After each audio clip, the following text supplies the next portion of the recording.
Good morning guys, it's coffee time. Nagigising ko lang guys. Tapos nandito ko sa terrace ko guys. Yung pusa ko, tinignan nyo. Giniginaw din siya. Giniginaw kami. Ha? Giniginaw ikaw? Giniginaw ikaw? Ano? Pala iyak. Ang ginaw dito sa terrace ko guys, iwan ko lang. Sobrang lamig.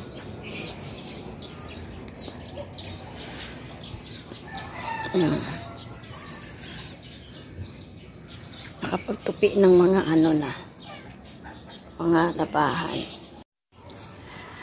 Sunday kasi ngayon guys, kaya tanghali na ako nagising. Pero pag Monday to Friday, maaga ako nagigising dahil may estudyante ako. So Saturday and Sunday, late na ako nagigising, whereas lang kung may mga lakad talaga ako. Pero pag mga ganitong ordinary day na wala akong lakad, late na ako nagigising, minsan 9. Tapos yung mga anak ko, pag Saturday and Sunday, Friday at saka Saturday natutulog sila guys, late at night, na hinahayaan ko na lang kahit nasa kwarto na ako.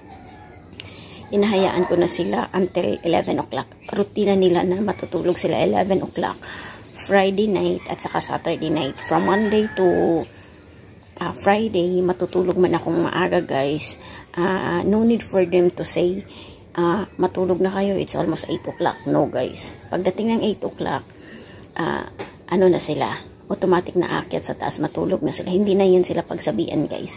Then pag dinner din namin, during dinner time, pagkatapos ng kain namin guys, kasi ako nagluluto, after kumain, naupo na ako guys.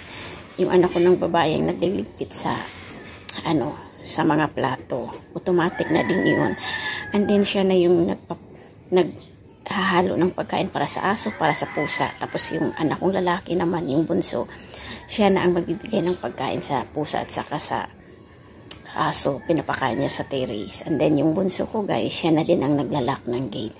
So ganyan yung mga routine ng mga anak ko. Wala akong problema sa kanya. Kaya pag Friday night and Saturday night, hinahayaan ko na lang silang